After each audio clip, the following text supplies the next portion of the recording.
All right, episode 14 of the Interrupted Matt Jones podcast. I was trying to scramble. Okay, who are we going to have Monday? Because we got a lot of people set up for the next 3 or 4 weeks. They couldn't do this week. And then my buddy Josh Hopkins says, hey, I'm in town. Would you like me to come in? How nice. I was going to ask you in the next few weeks, but I don't want to burden people. And then you just volunteered. And so Josh Hopkins, actor extraordinaire, Lexington, Kentucky, UK fan. Josh, how are you? I'm great, man. I'm happy to be here. You listen to this show, right? I text you. I was like, I listen, man, and I'm really enjoying it. Why do you like it? It feels like, I mean, you can compliment me here or just talk about what you like in podcasts. Well, you're in your bag fully here. You can, not that you've shied away from anything in your sports stuff, That's true. but here, one can't say stick to sports. This isn't what it's for. That's what it is. Yeah, this is what it is. If you don't like it, don't come here. You got plenty of sports. So for people who don't know you, you are from Lexington, grew up here, went to Sayre High School, state football champs. Did you ever think there'd be a time your little rinky-dink high school next to Transylvania would win the state football title? No, sure didn't. Didn't have football. Did not have football when you were there? Didn't have football. We wouldn't have had. I'd had to be. You could have played. Yeah, I'd had to play. We would have been.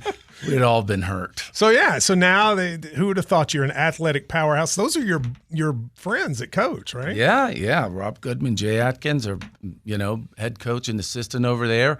Both played with me. Yeah. At Sayre, and it's a lot of fun to go watch them play. They've done a great job, obviously, with the program. So you become an actor. I want to go, but I'm in a minute talk to when you went to Auburn and left Lexington, et cetera. But you're an actor.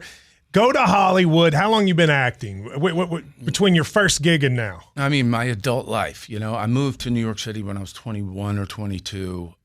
Immediately booked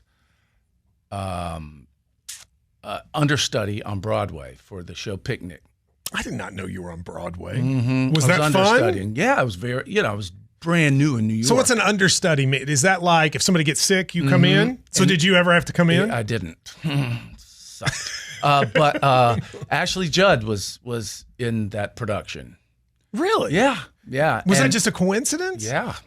Two people from Sayre, actually. Oh, she went to Sayre too? for a little bit. And so I remember during rehearsals, because I'd have to be there and I'd have to do stuff, and it was during the tournament and me running in and out going, we're up 6 with 17 minutes to play. That's a funny story. I saw Ashley Judd on, I believe it was Cat on a Hot Tin Roof. I believe that was what she was doing, but she was doing a play. I didn't know her at this point. Right. I know her now, but I went with my parents.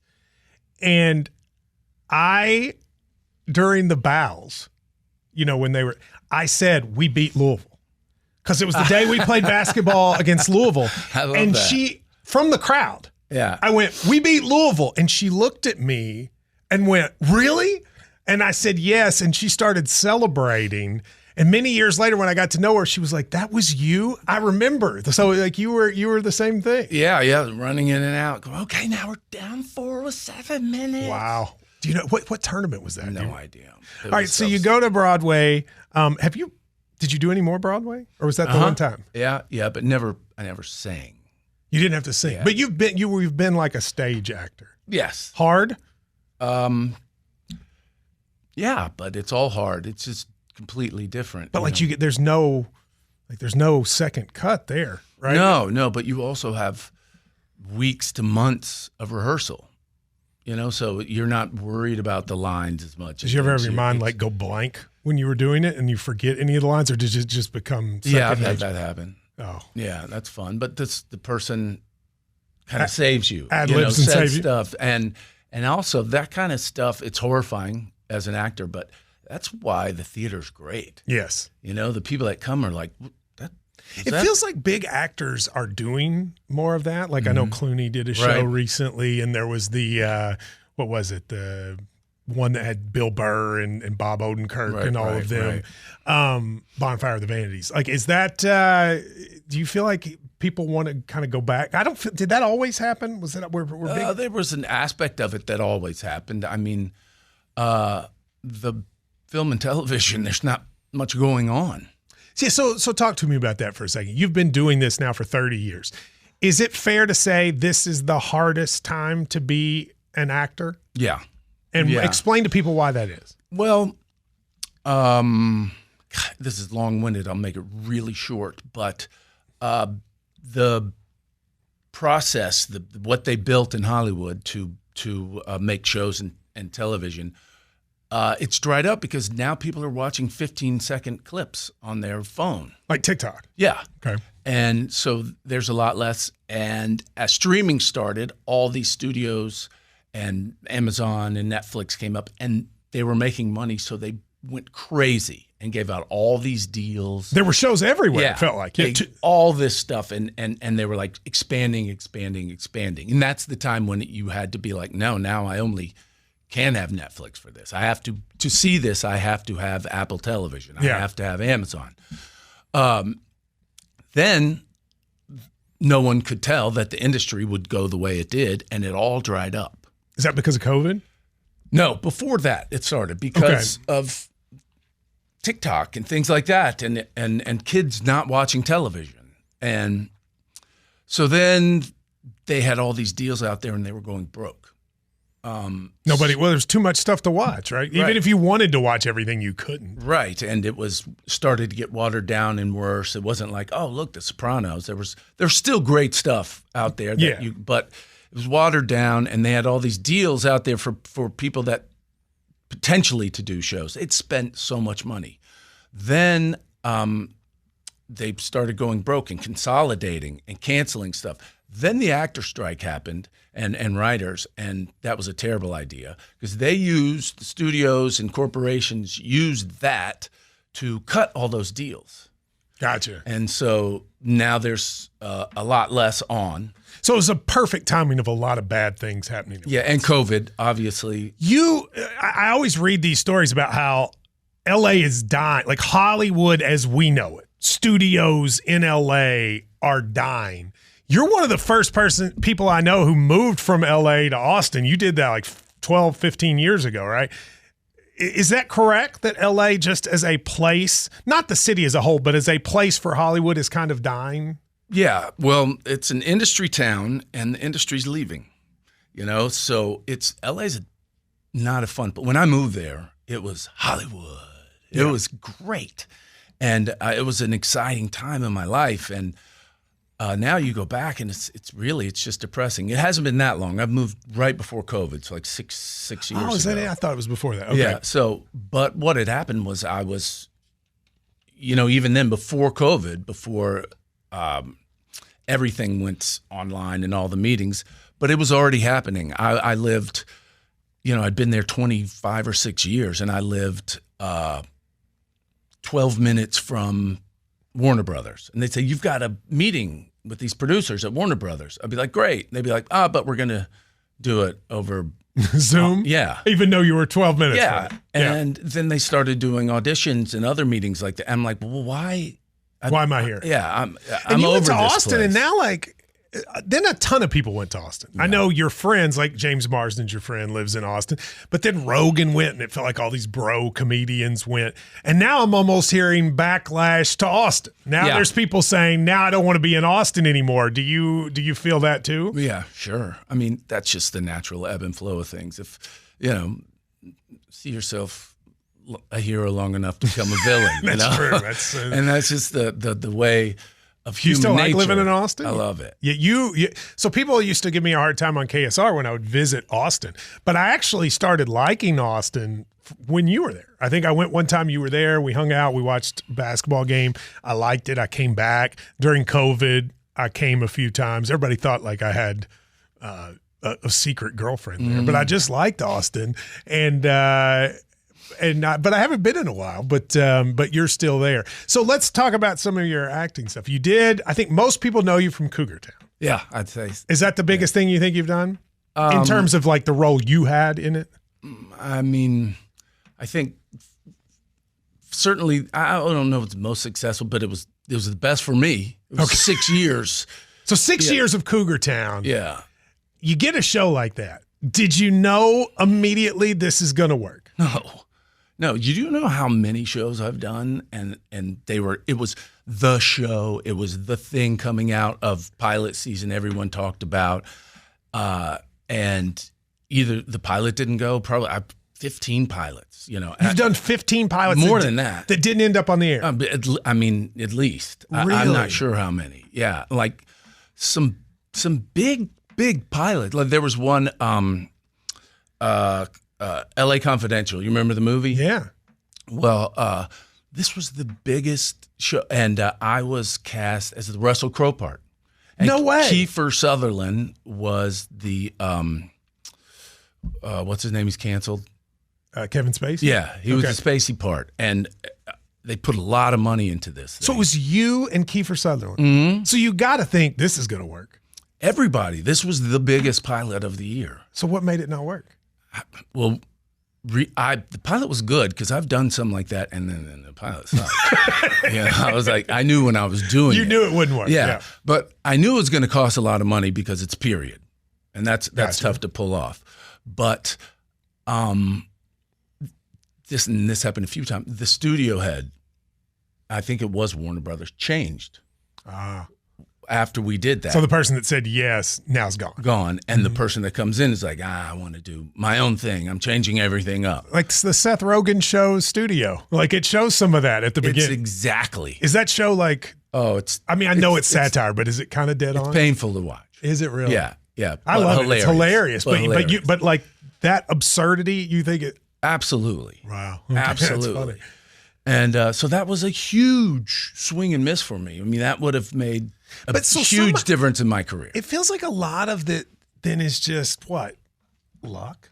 Like you do this show, it's good. You're like, I'm next to Kiefer Sutherland. This is a movie franchise. I could do this for years, and then it just doesn't happen. But you said it was good, so it's just kind of bad luck, right? Yeah, I mean, as life is. Mm-hmm. That's the way it goes for everybody, right? And some shows I've done that were good and made it to air and then didn't work in their time slot or the network. What's the one you look at and you go, I wish I had that one to do over again because it could have been the thing? LA Confidential? That's a pretty good one. I did a show that was on CBS called Swing Town.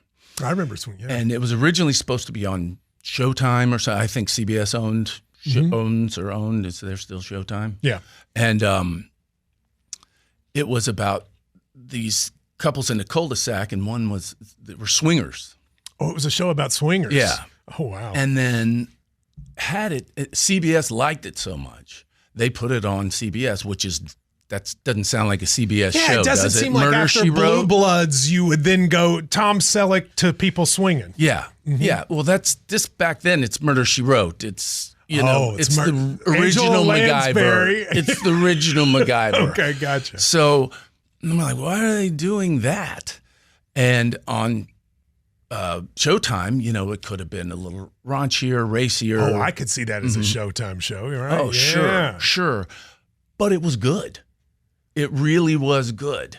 But all these people came out against it. Like moms didn't want this on the air, and there was all sort of implied. There was, So you filmed. There was no. This. We did like 8 episodes, and it was doing pretty well considering where it was, and then there was a writer's strike, and then it's gone, and then we never came back after 8 months of that. All right, so let's talk about what works here. Cougar Town. You get on Courtney Cox coming off of Friends. Mm-hmm. I know she became your real life friend. Mm-hmm. What was the moment that you went, okay, this is a thing? I mean, you constantly live in this could happen. What? Because you've been burnt 1,000 times. I tell so you can't even enjoy it? There's an aspect at some point, of course. What was great was we all got along. I thought the show was funnier than the title. And the title's bad. Yeah. The title was bad. We'll get into that. Yeah. So then I lived, and it shot in L.A., so I got to be with my dogs and sleep in my own bed every day. 6 years. What a gift, right? Mm-hmm. So I thought because of her, we got a real shot here, but I've been burnt a lot. Yeah. And then we got on the air, and it did really well to begin. The first 6 were awful. They were really bad. So you know when something's awful? Yes. As you're filming it? I thought, this is kind of goofy, but maybe they'll cut it differently, whatever. They just weren't awful. They were not good. And it hadn't established its rhythm, which happens with a lot of shows, especially used to happen with shows like famously Seinfeld. Mm-hmm. You know, not as good in the first season. And takes a little while to Parks and Rec is another one that the first season feels like it's a different show than the rest of it. Takes a while to get its legs. Well, now you can't do that because if it was premiered bad, it's gone because it costs money and it's about now, me culture. So it did really well, but those they weren't great. And then about 6 or 7 caught a rhythm. Yeah. And they started being what it was and finished all right. And I wasn't sure if we were coming back, but then we were. And then they thought about renaming the show because, it was her, Cougar Town, she's out. And it became, I was her boyfriend. And it became, I started as her neighbor across the street who made fun of you. I was with young girls and she was with old, young guys. And it was always meant to be that attraction and those two get together. But they thought about changing the title because it wasn't that, and it was so off-putting. It was interesting. I knew you when it started, and I wanted it to work because you were my friend. And I remember thinking, I think you didn't like the title from the beginning. It was limiting. Yes, and But on one hand, it could be what helped us get on the air. You're probably right. So Drew and I watched the first episode, I remember, because we were so excited for you. And we watched the first episode and we talked and we go, yeah, that's not good. Mm-mm. And so we didn't watch anymore. And then it started being a hit. And so I turned it back on, say, halfway through season 1. Mm-hmm. And then I was like, oh, this is good. And you're right. I didn't watch episodes 2 through 6 to 8 to get there, but I did notice because Drew and I were so pulling for you on the first one. And we were just like, yeah. Hey, I get it. Yeah. But then it got better, and then... Well, they couldn't change the name after the first year because... Yeah, what are you going to do? It's marketed that way, and this was the time when you had your TiVos, and it was already put in that way. Oh, okay. So then people would stop recording it. Mario's too young to even know what TiVo is. Yeah. Look at that. How's that make you feel? Great. I don't know. And so we had to keep it, and it was always limited. But the people who watched it really liked it. It became a show about snarky neighbors who all drank wine together and made fun of each other. And in the end, it was really That was nice. the thing. It was great. And you, during that time, I visited you once. You took me to Courtney Cox's house. Still one of the most bizarre nights of my life when, her face, Natalie Imbruglia, or no, is that Natalie Imbruglia? Who sang The Rest is Natasha Bedingfield. Sorry. Yes. Natasha Bedingfield asked me to pick something out of her teeth. Wow. It was me and you. Yeah. We were talking. This woman came over. She had dated John Mayer, and she was mad about how he treated her. You knew the woman. I did not. She was complaining, and then here comes Natasha Bedingfield, and she knew you, or at least acted like she knew you, said hello, and then she looked at me and said, do I have something in my teeth? And she had like spinach. And I tried to show her, and then she like takes my hand, and I reach in her mouth and get the spinach out of her teeth. I remember. And I remember I didn't watch you do it. I just watched your face because you turned red and were like, what is going on? Well, I mean, this was like, the rest is still unwritten, and I'm like picking her teeth. That was fun for me. And Courtney Cox has one of the nicest houses I've ever seen. Yeah. Did it survive all the stuff? It did. Good. It did. And then we all sat in a circle. Like, this is your life, but this is not my life. We all sat in a circle, and then everyone started singing. It wasn't like Kumbaya. No, people had a guitar, and they were like singing their own songs. And I remember James Marsden, who at the time I didn't know, but was your friend. He got up, and he sang the Hallelujah song. Oh, yeah.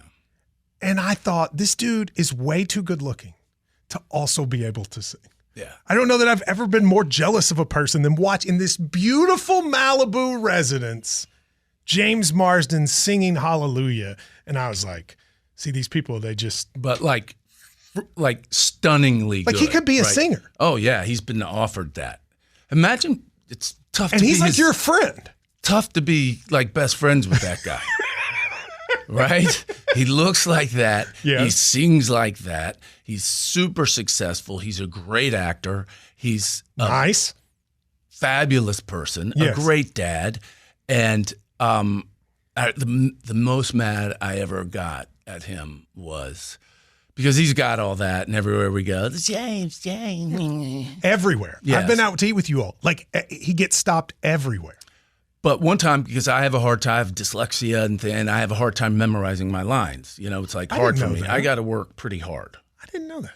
So I'm working. He goes, I never go up on my lines. The only time I go up on my lines is when I forget to turn the page in my head. God.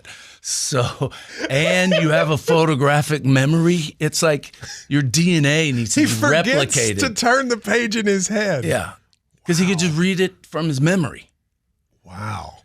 That's crazy. Yeah, but so what is it like to have a best, he's one of your best friends, right? Sure. To have one of your best friends be in your field and be super successful. I mean, not just like makes a ton of money, but does big movies. I thought his Jury Duty show is one of the best things I've seen in years. Yeah. You're happy for him, but are you at all like a little competitive? Well, that would be cruelty to myself, right? I mean, why would I do that? Like, oh yeah, lost again. The next time I'll show him. No, man.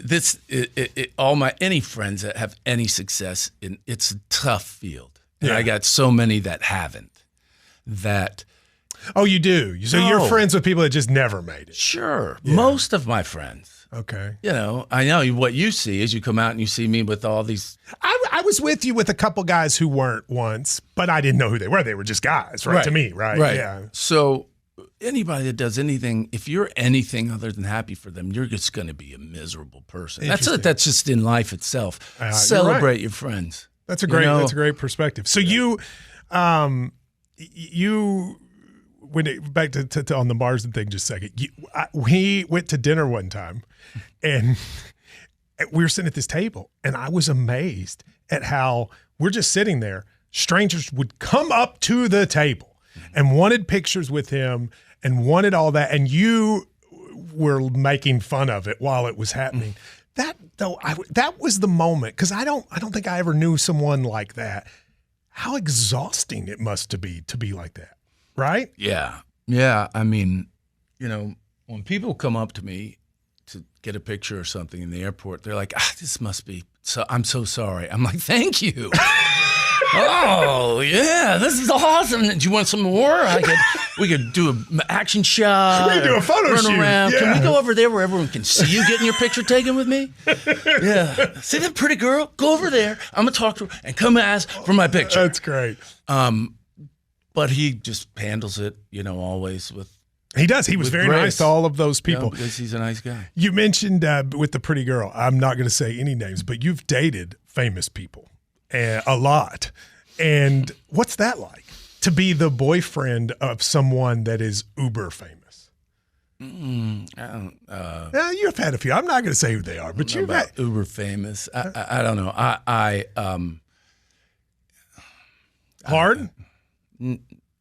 I mean, I never had a long relationship with it. You know, I was short-lived and not annoying, and I wouldn't go out in public.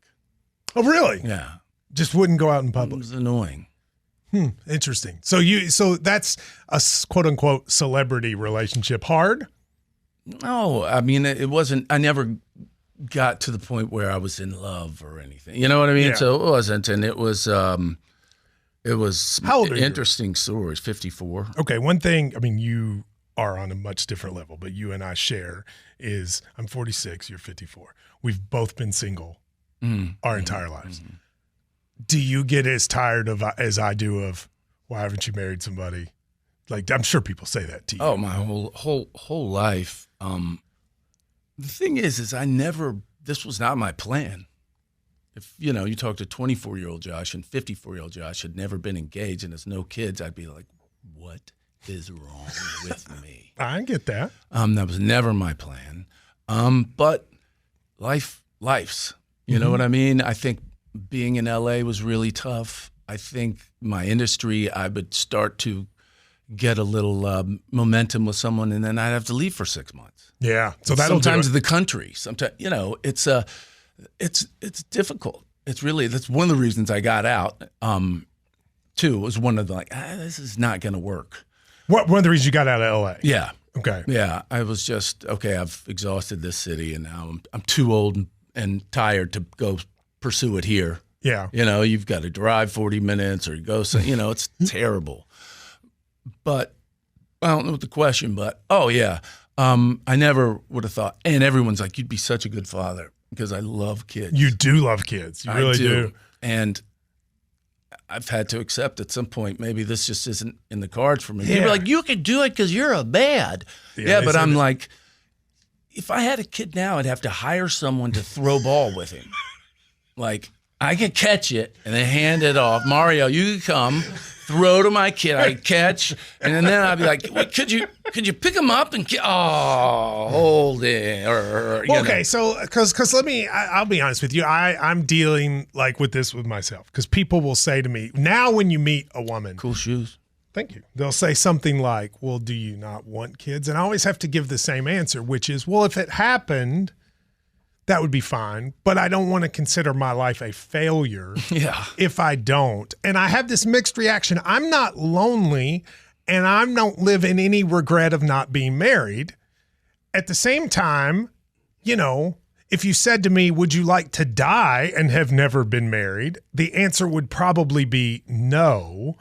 So there ends up being this weird thing where I'm not unhappy, and there's no moment that I could say, I look back at regret, but at the same time, I don't want to not have that person. So I don't know how do you get what I'm saying? Sure. You feel that? Absolutely. It's a great joke with my friends. I'm still great best friends with all my friends. Yes, you are. As am I. That's something you and I share. People we've known since before all this. I'm super crazy blessed because all of my LA friends are great friends with my Kentucky friends. Yeah, that you do have. They interlock, So I would be like, "Hey, what you doing to a buddy in LA?" He's like, "Oh, I'm in Lexington." I'd be like, "What?" Yeah, I didn't even know. So, but most of my friends, all of them here, really are family men, And because of that, they've always been call me living through me. Yeah, they do. When people get married, then they want to live through the single friend, and then sometimes the single friend wants to live through the married friend. I think that's just natural. My married friends are the same way. They want to know who I went out with or when I did something fun, and then I don't know that I want to see their kids play, but I envy the relationship sometimes they have with their kids. Right, absolutely. It's because my friends call me to vent about their wives. She did this and whatever, and but I know inside that they never call me and go, I woke up yesterday morning and the sun was just coming right in onto her hair, and I said, that's the woman I'm spending the mother of my children, and she smelled like an angel. So that just doesn't happen. They call me and then she was like, the car's not good. So, but I rationally know that's not the way it is. But also it's funny because they'll be like, I have to do this, that, and that. And I'll go, well, today I'm going to do whatever I want. Yeah. And then they're like, but they go, yeah, but it'll be tough dying alone. So it goes back and forth real quickly. Yeah, and I get that. There have been times in my life where I consider you a good friend. But there'll go be long stretches where we don't talk. Sure. But then there are times where I call you because I know you're the only person that can relate to what I'm going through. Mm-hmm. You know what I mean? Yeah. That's happened a number of times where something's happened and I go, Josh Hopkins is the only person that can understand this on any level that I'm close to. You poor thing. No, but but do you know what I mean? No, I absolutely get it. Yeah. The idea of, how much it bothers me to disappoint people. Sure. Yeah, absolutely. To disappoint fans or disappoint listeners, it hurts me to disappoint them. And you can say that to somebody that doesn't live in the public eye. and they don't get it, but you do. And you have said to me sometimes it's okay, because then you feel guilty going, well, my complaints are so like, I've got a great life. But you've been a person over there that said it's okay to feel that way, because there have been times you're like one of the few people I can get to relate. Well, people don't really. I think you've talked about it some in, the show you did, the Netflix show, the wrestling. Yeah, it was a kind of a light into your character a little more. People see Matt Jones, on the radio, and you have to have an opinion and this and that, and you're a sensitive guy, overly sensitive. You're very sensitive, and a lot of people don't realize that. I think people have been, listening to your show for years and years, kind of get that. But so I understand when you call, I'm like, yeah, he's a sensitive guy, and he needs to, and I'm usually it's okay, There was a time I went to Austin, and I remember we watched UK Auburn together, and you and I were separately having difficulty for in our personal lives, right, separately. And we sat there and we watched Kentucky. I believe we lost to Auburn in that game, but we sat and watched in your house. And I remember thinking, like, this is really nice just to be able to just be exactly how I feel in the moment. And then you and I both got so pissed that Kentucky lost that we were able to forget about everything else because we were so mad at Bruce Pearl. Yeah. I love that. That's it. There's a show. Kentucky Therapy. Watching a game, having therapy, right? While talking about basketball.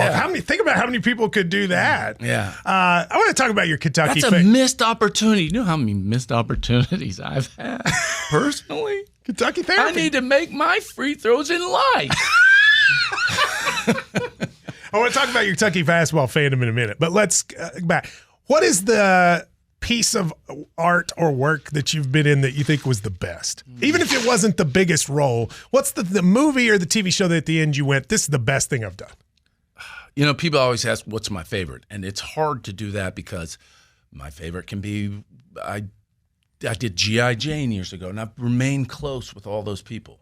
Yeah, G.I. Jane when you're young, right? Very young. Demi Moore. My first studio film. And I've remained close with those. Yeah, I had to be happy when she kind of had a renewal with that. Speaking of bad, I have a thing of bad titles. G.I. Jane. I mean, it's like running with my career. That was bad. Better movie than the title. Ridley Scott movie. It was good. What were you saying? I was asking you what you think was the best thing you've done. Yeah. So sometimes it's that. Sometimes it's like Cougar Town because I made a whole lot of money and it was a great show to just stay home and do, and I liked everybody. Sometimes it's been the artistic experience, just something I'm working with someone and the director, and I really, could go deep in something, So I always just kind of like feel like it's the last thing I did in some ways. If it's good, if it's an art, if it's not something selling, detergent on television, that's what it is.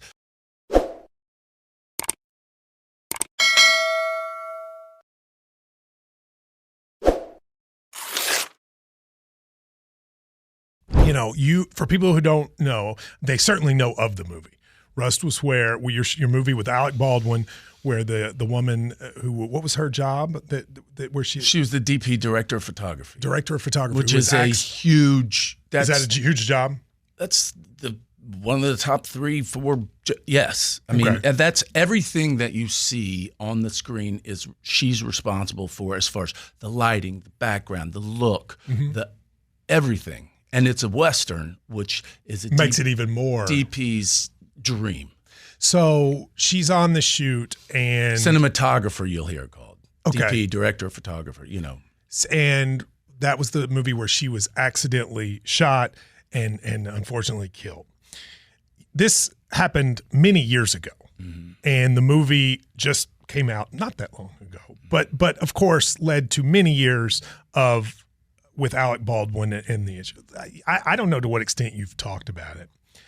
Were you on the set the day it happened? I was. I was not there. I was not in that room. I was not on the immediate set, but I was there. I was at my trailer.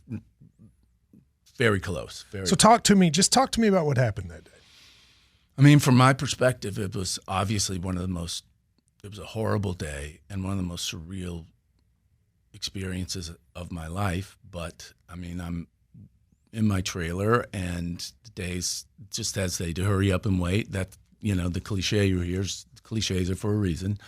And I just, I was supposed to shoot a while ago, and I'm always that happened. But then I see a lot of radio activity, people running around and stuff, and so then I go to like a PA or AD that they're supposed to keep everything quiet. I'm like, what's going on? There's been an accident. Someone's gotten hurt, because they don't even know everything at this point.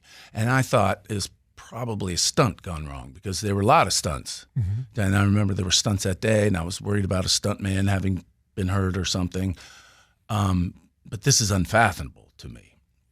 And then you hear, obviously, there's someone got shot, and then you hear who and what, and then there's helicopters coming in to airlift her out, and police flying in, and the ambulances, and you're in rural New Mexico, right? Right. Mm-hmm. And you're just kind of like, this can't be happening, and this is going to be. And then you hear Alex gun went off. It shot Helena, the DP, went through her and hit Joel, the director, in his shoulder.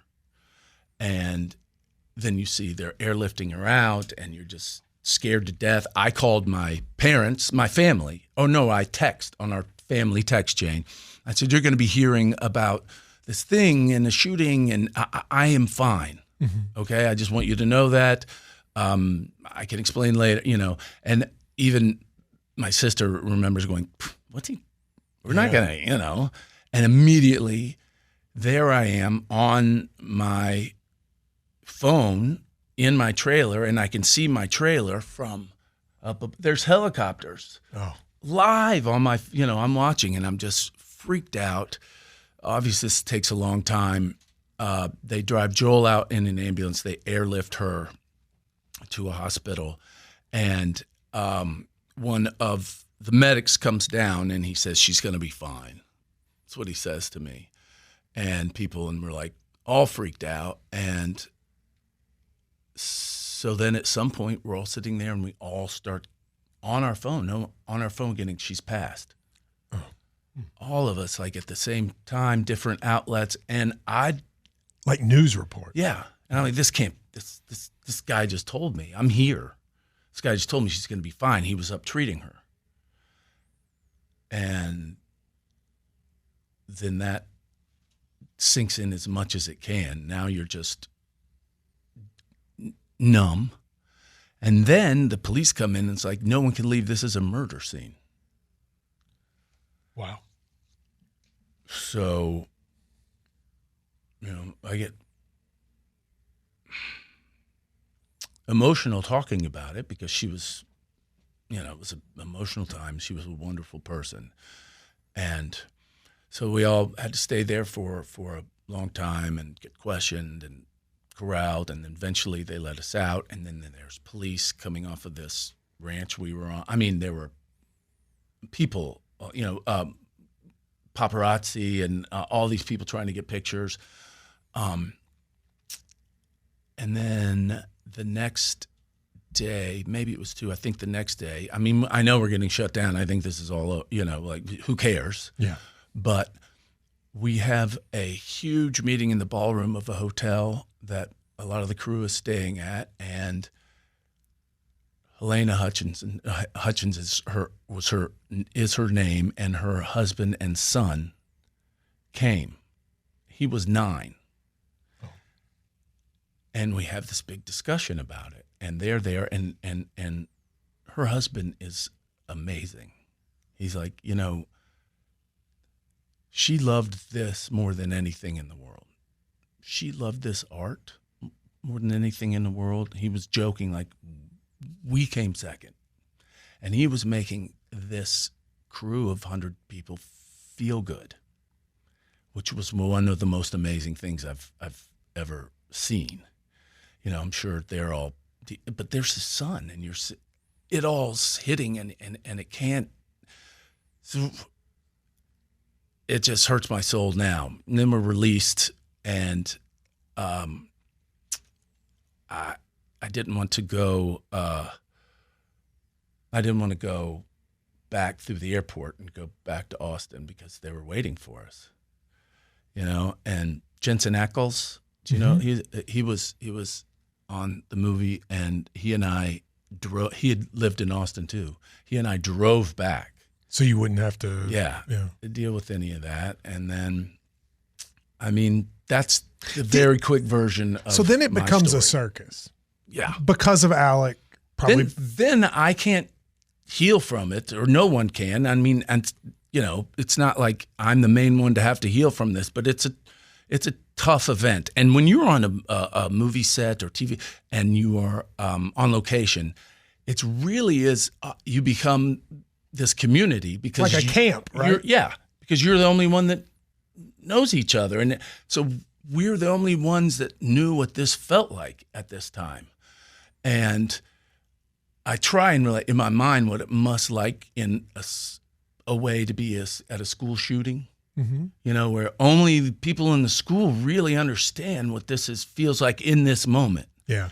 But then it's on TV, every channel, on your phone, constantly. And are you just getting bombarded by press requests Yes. And how they find my numbers weird, how they all on Instagram and requests, and obviously I'm not going to say anything.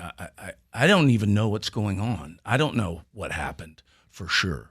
I'm hearing rumors the same way everyone else is. So it's Alec Baldwin, obviously. Had you become close to him at that point? Had you all become friendly on the show? Yeah. Okay, so now, I mean, there's two issues here. Like there's the deceased, and then you have what's happened with Alec Baldwin. So you said you all have been through this now. Do you talk to him? How do you deal with that with him? Because that's also a piece of this. We definitely talked about it. When we were there and talked, he's still in complete shock. I mean, can you imagine being in that room? Everyone's trying to set things up. She's actually telling him ways to kind of point the gun because she's trying to get the lighting right. And get the camera over here. And she's like, dude, all right. And everyone's working, and the director's behind her trying to see, because that day the screens where they could look from the director's little hut were down. Oh, so that's why they were there. So they were there trying to see exactly how it would look. And the gun goes off. And can you imagine first of all, they're in a small place. It's a full round. So you know how loud that is in a small place. It's like a stun gun went off. And then she falls back and he falls down screaming. And everyone's just stopped. And you look, and you're sitting there holding a gun. Yeah. What that would do, you cannot get over that your entire life. So he was very much just, he had a 1,000-yard stare, and just sort of.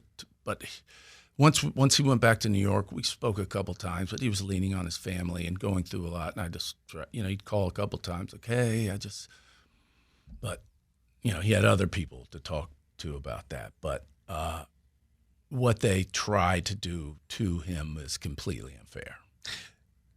So talk about that. I mean, it was clear that there became an effort from some people, for whatever reason, to not only blame him. You had people trying to blame him legally.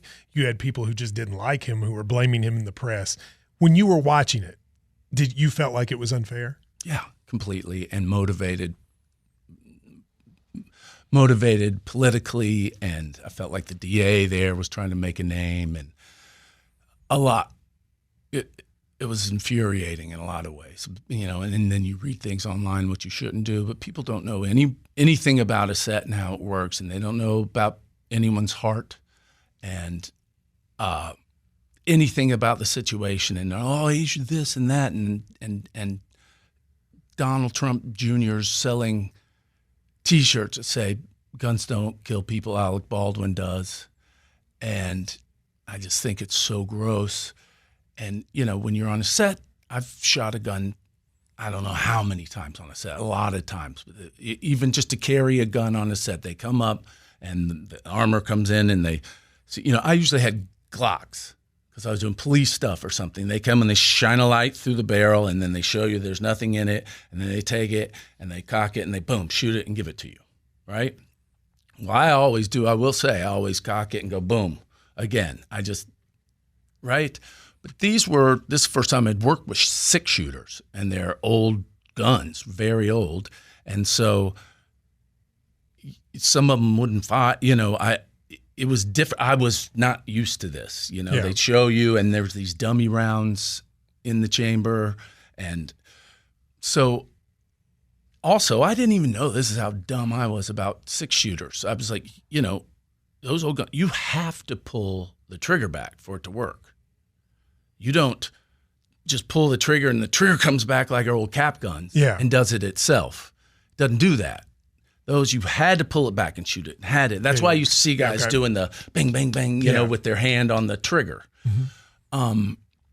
So there's a myriad of possibilities of what could happen. I'm sure they were saying, now pull that back and see how this, and people taking advantage of the situation. It just made me sick. It made me really sad for him, for her family, for her son, for this to be going on. And as soon as it died down, then, they're back in court. A few months later, it just kept happening. I just felt for her son having to relive this. So you go through all that. I talked to you some during that. I know it really affected you. And then there's the question of, are you going to finish the movie? And then people decide to do it. What was your thought? Did you want to do it? Well, I never in 1,000 years thought that we would finish it. And there's a thought of that could be very much in horribly bad taste. Yeah.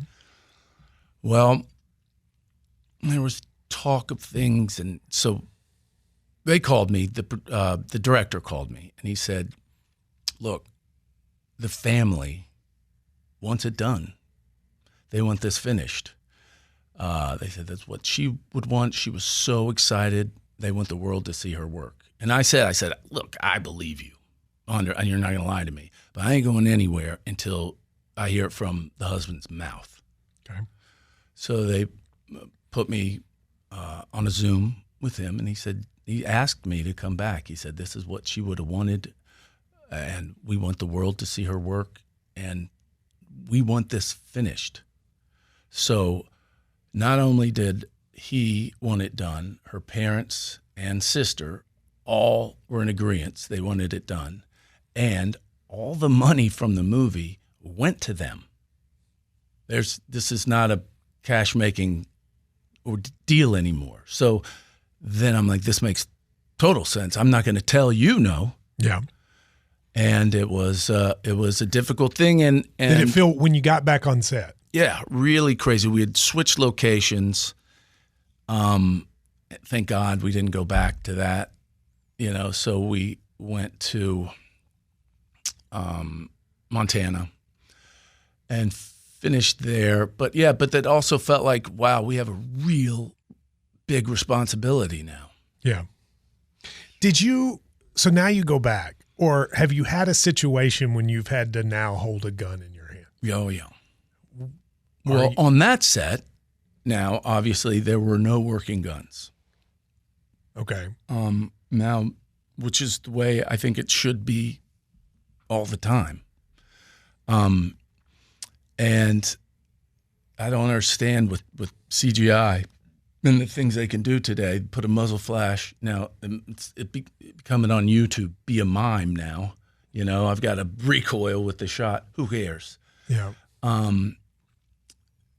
But that was just weird there. And of course, every time the new armor would pass out guns and whatnot. Even though there were no working guns, we'd go through a whole thing before. But did you still find yourself struggling to pull the trigger? Not really. Okay. Mm-mm. Now, I had done something in between there where I had to shoot at someone, and it was an air pistol thing that looked very real, and I was weirded out. Yeah, I would think so. Yeah. And no one on the crew knew why you were weirded out. They didn't. They couldn't. I wouldn't noticeably. I was inside weirded out, but no one knew what I was kind of going through then. And they give me this air pistol, and I would just be like, just bang, bang, bang, bang, bang. They're like, it's cleared. I'm like, yeah, fella. Yeah. And so that was weird. But once, they didn't work. So that's been now a number of years. Do you I don't know how to say this. Do you talk about that you were in the movie? Do you think it hangs over you? Does it, I know there's people, I've tried to never ask you about it because I don't want to be your friend going, tell me about this experience. I'm sure people want to talk to you about how do you deal with it now 5 years later? Because Russ, that's that. Right. Right. Well, I don't know. There's just natural curiosity, that's going to be. You can't blame people for that. Now, some people have no tact, but I knew when I got back, and to a certain extent, my friends were calling, I was like, you know what? Why don't we all go get a beer? And I can say this once. Interesting. Yeah. Instead of 27 times. That's interesting. And I don't. You just want a real one time. Yeah. Look, Ask me whatever you want this one time. It's funny, completely different situation. I had a friend in college who, when he got out of college, came out of the closet. And he made us all get together. And he said, I'm going to answer all of this one time. Yeah. And he sat with all of us and he did it. And then it never got brought up again. But I still distinctly remember, he's like, I want all your questions, everything. Because this was 20 years ago when you didn't. And I thought that was a really interesting way to handle it. Yeah. One time. Sounds brilliant. And that's kind of what you did too. Sort of, yeah. Well, it's amazing to have to have gone through. And you now did the movie when the movie came out. Did you watch it? Yeah, I watched it. I went and had to do press for it, which is really difficult because this is all they ask you about, right? In New York, I was there for a week doing stuff, but amazingly, everyone was very respectful about it. And I had a message to get out, which was the family wanted it done. This isn't the producers trying to make what money we can get back. The money's going to them. And I think it's a beautiful movie. I got to see it on the big screen there, which is, if you're going to watch a Western, that's the real way to see it. And I didn't realize years later when it was completed how it would have, once I saw her beautiful work up on the big screen, I just welled up. I didn't realize that would happen to me, Yeah. But her work is so beautiful in it. And the movie got so reviews, I think pretty good considering everyone wants to hate it. Yeah. They all want to be I can't believe, they all want to be outraged. And I got really good reviews, which was nice. And I'm very proud of my work in it. Now, the second part of that is, which was tough for me, my father loves movies, he passed 3 years ago. Former congressman. Yep. And he loved movies and he loved Westerns. He would say my whole life, you should do a Western. And I'd be like, well, I can't. It's not really. Yeah, you don't really have the Western look, right? Yeah. Well, I don't really. It's not up to me. I got to get a Western. I can't go, hey, I want to do a Western. Okay. Call somebody. Josh Hopkins is demanding a Western. Yeah. So, but my whole family would laugh at him saying, you got to do it. And then finally this happened. And he was then out of the house for good. And he's a very social guy, and COVID happened, and he was in there alone, couldn't, for almost a year, all this getting stuff. Care. Yes. And But he was so excited when I went off to do this movie, to do a Western. He was so excited. And then the accident happened, and it was hard to explain to him, just that is over. And when we came back, like I could just, feel him. And it's tough to watch it he would have watched this movie 50 times. And there's one day in particular, you're always, it's not as glamorous. You're tired. We're there 16 hours, let's say, for this day. And it's a big shootout in a bar. Yeah. In a saloon, excuse me. And I come in and I open this saloon door, and I'm backlit in a cowboy hat and a sheriff's pin and, tickling my gun. Yeah. And I'm like, you get up, that sort of thing. And cha-ching, cha-ching, cha-ching, walking in and then bang, bang, do this shot where you shoot a guy off the classic shot where he falls, to the from ground. the top. Yeah. Bang, bang, all this stuff. It takes all day. And at the end of this scene, the smoke's coming out, people cry, and I'm the only guy still standing. No, that's kind of badass. And that took so long to shoot, and oh God! And I remember thinking, I hope this lasts forever. You probably thought my dad would love this. Oh, could feel him. I hope this day lasts forever because I could feel him. And so there's a lot of emotion tied to this film for me. And I think this goes back to what's your favorite, most proud work. I'm going to say now, especially after this, I'm really proud of the work I did. Of course, like as is the actors, there's some of my favorite scenes were cut, but I have a lot of emotion tied up into this movie. So, well, I appreciate you talking to me about that. I was hesitant to even figure out if I was going to ask you about it. So this is the first time we've chatted about it. So I appreciate that. Let me do one more acting thing. Then I want to talk UK sports. Yes, sir. Let's please. If you, people think the acting life is not only glamorous, they think like you make all the money in the world and it's the best thing in the world. I've talked to you at times where things are hot and where they're dry. What's it like when it's hot? And then what's it like when it's dry? Every actor that's,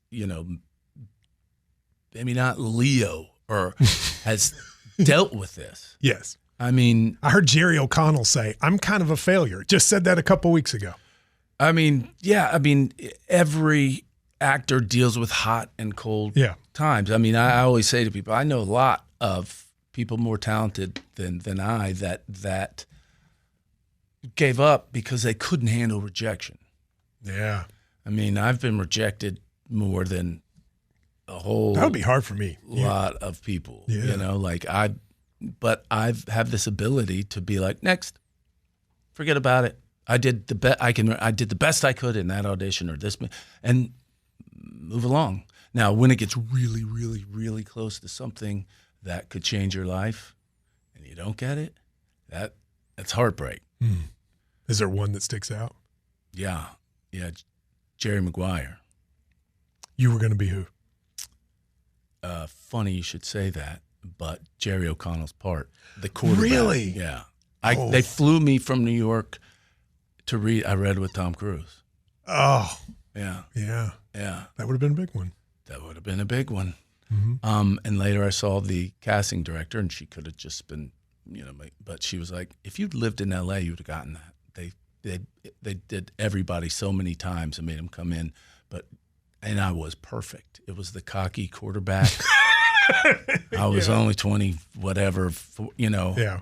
Plus, I got a howitzer for an arm. I could throw the ball. I got a cannon. I didn't know that. Had a cannon, and it would have changed my life completely. Like I would have had a movie career, but I don't know for how long. And I don't regret stuff like that. I always look back and go, I was probably too dumb to get that responsibility then. And I always think I probably had done some stupid shoot that embarrassed my family. Yeah. I'm like, I probably just wasn't mature enough, and I just trust in it.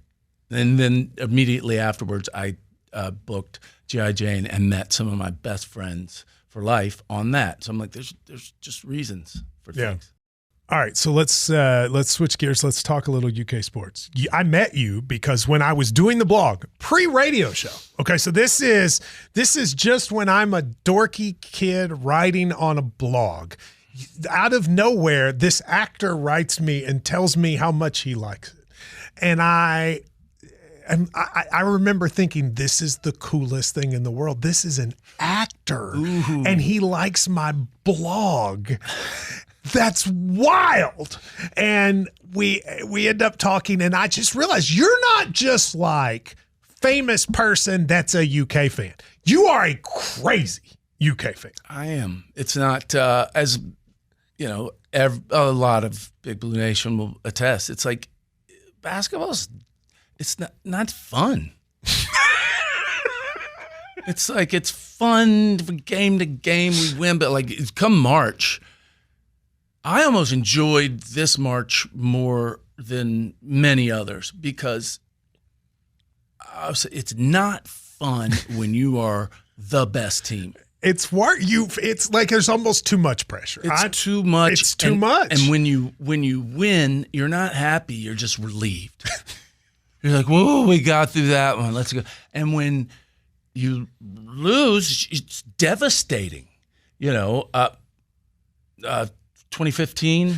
So 2015, when we lost to 38-1 team, you came on the postgame show, and if people could go back and listen, you and I sound like we're both like we don't even know what to say. We're so sad. By the way, I didn't come on the postgame. I stumbled upon it. I left that dome and was a zombie walking around Indianapolis for 2 hours. Like, I was like, do the Thriller dance. I was absolutely, You were as sad as you were. You did. You had a look like your soul had been taken from you. I stumbled upon you guys. We were just in a lobby. In a lobby somewhere. I was just, and you ever come over, and I just sat there, and we just commiserated, but still just stunned, and that was awful. But that's, to me, the fandom is almost so much, it's almost not fun at times. But last year I really liked it because we all knew we weren't going to go the whole way. We all knew we had this new start, and it was a dream season, especially once we made it to the Sweet 16. It was like, this is unbelievable. What a great year. And so, but usually my fandom is such that it's hard to enjoy. But you follow recruits. Like you would text me before the Harrison twins decide, and you're like, is it going to happen? And then you would go, I remember Julius Randle. I came out and said he's going to go to Kentucky. And you were like, are you sure? Before I get my hopes up. Yeah. He's not going to go to Florida or Duke. Right? I'm like, I'm telling you it's going to be Kentucky. Are you sure? You follow it on an intense level. Do people in your life that are not Kentucky fans ask you what is wrong with you? Yes, they do. But it's more like in Hollywood, everyone knows I'm from Kentucky. I have so much pride in it, and I rep Kentucky all the time, but also it's annoying to people. But in Paradise, the show that James Marsden does, that got good reviews, and he was he the president? Is that what his job? Mm-hmm. I haven't seen. There are multiple Kentucky basketball references. Mm-hmm. Can you say that you are the reason that Paradise has multiple Kentucky basketball references? Yes. I assume so. First time. I assume so, right? Did James do that for you? Well, I was staying with him out there while I was shooting something else, and he mentioned this, and I was like, that should be Kentucky.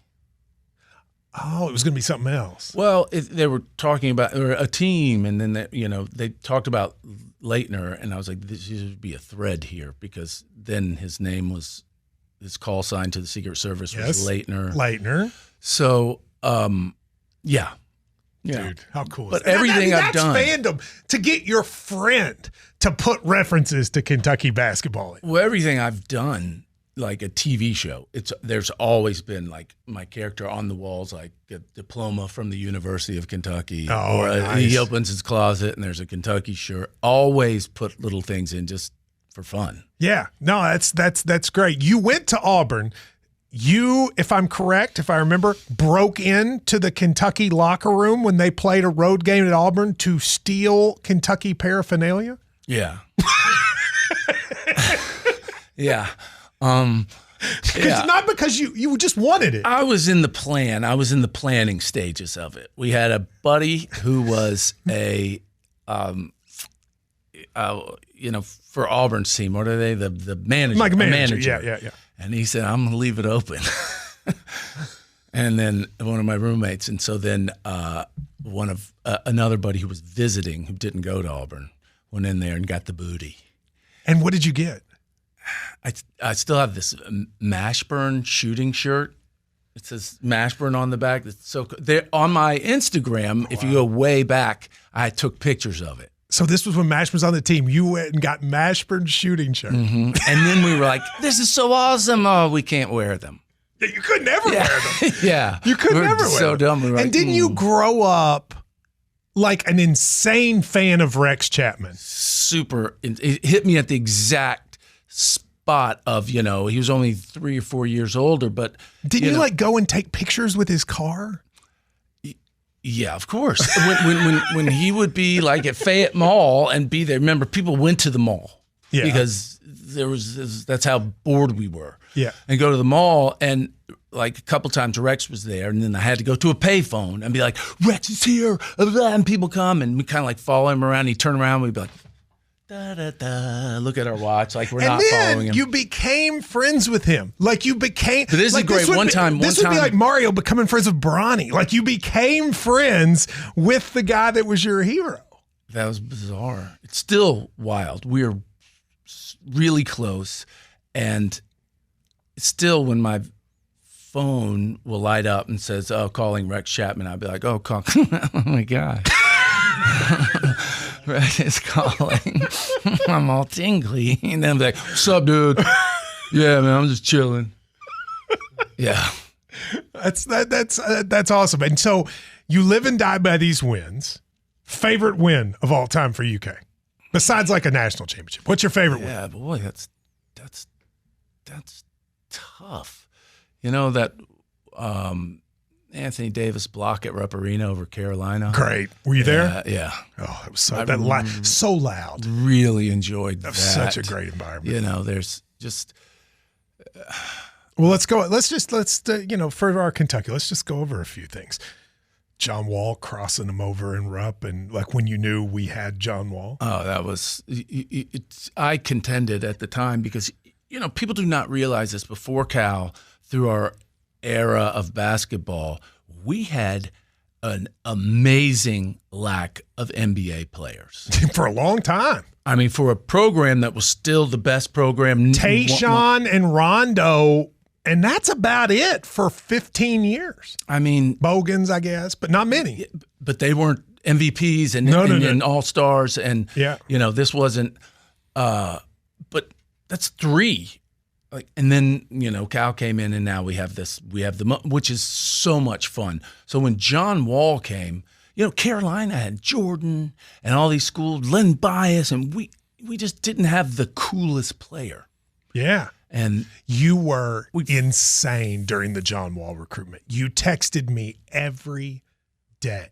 He's got the best, what do they call them? Mixtape ever. Best mixtape ever. Yes. Best mixtape ever. Mario, you need to see his mixtape. Best mixtape ever. Oh, it's unbelievable. Unbelievable. The blocks, and then you're seeing him dunk left-handed more than right. We didn't realize what he was then. I mean, I'm still scared of him. I mean, he's a scary dude. Yeah. Yeah. I mean, it was fantastic. That was one of the worst losses. The run with the Twins.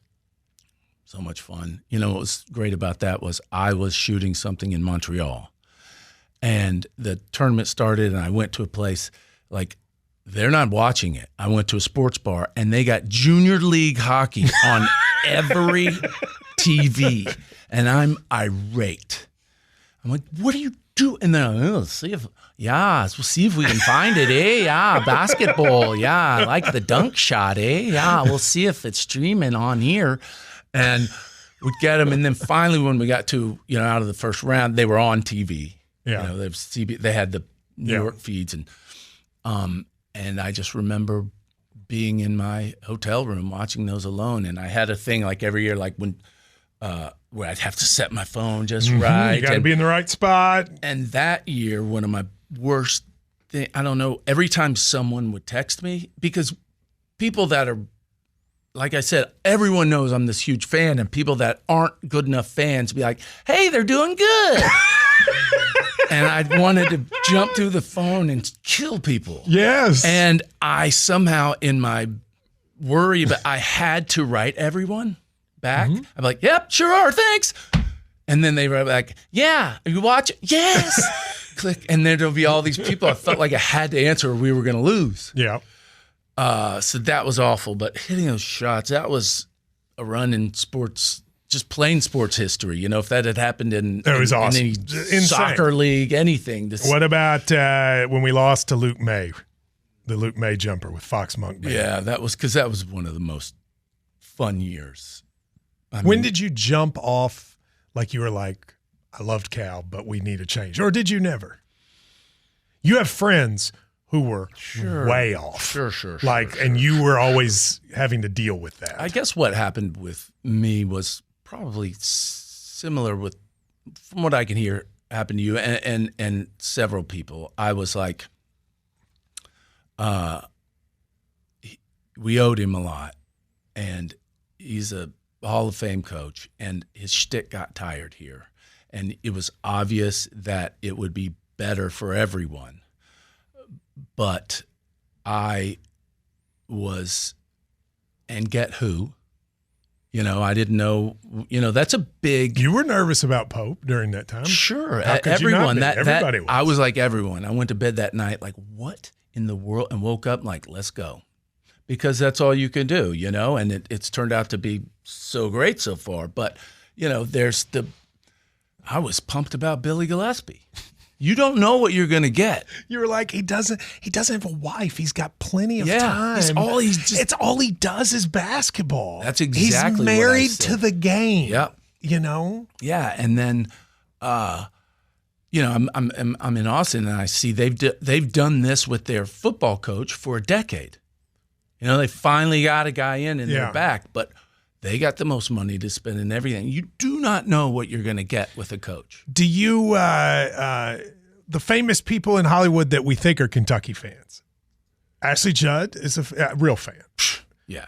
What about like Clooney? Is he a fan? I mean, we did The Perfect Storm together, and we talked about it. He is, he's Northern Kentucky, almost Cincinnati-ish, and he's a big fan, but I don't think he was a Cal fan. Oh, okay. And so I think that Clooney was anti-Cal. There you go. There's a headline for you. No, but I don't know that he was, that's here we go. But I just don't think he was as invested during that time. I don't know why. So he was like in the Rick era, was a big fan. Yeah, I believe so. Who else is famous that's a Kentucky fan that you know of that maybe you would know that we wouldn't? Is there any? Well, Josh Hutchinson. Yes, Hutchinson from the Hunger Games? Is that right? Yeah. Yeah. And you introduced me to him once. He was a nice guy. Yeah, and of course, the best, Steve Zahn. Dude, Steve Zahn. I mean, and he's a transplant fan. Yes, he is. And he is as deep into it as anyone. Especially football. He really into football. I love it. And he was here for the buildup of Stoops, but I saw him in the airport a few months ago. I was like, now you're going to get a taste of Kentucky football. And then you're going to see. Yeah, he's not had to live through the normal years. Yeah. So I hope we can right the ship. But I was like, uh-oh. All right, last one, this year's team. You know all the players? I sometimes instead of saying, Mo Diabate. I'm like, the Alabama guy that's good at everything. I'm the same way, right? Denzel Everett. I'm like, the Florida guy who was a senior and could have, because he ran point and averaged 15 points. 4 assists, that guy. Yes. So I call him different things if I can remember. There's some rumors the Croatian gets here today or tomorrow. Really? Yeah. That is the good thing about not having him this long is it's only going to. Is he Croatian? Slovenian. Slovenia? Well, what? Not Croatian because I remember.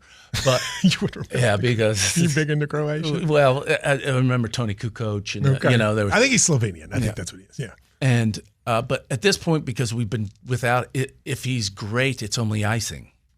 If he's just not all that, we're kind of like, oh yeah, I forgot he was coming.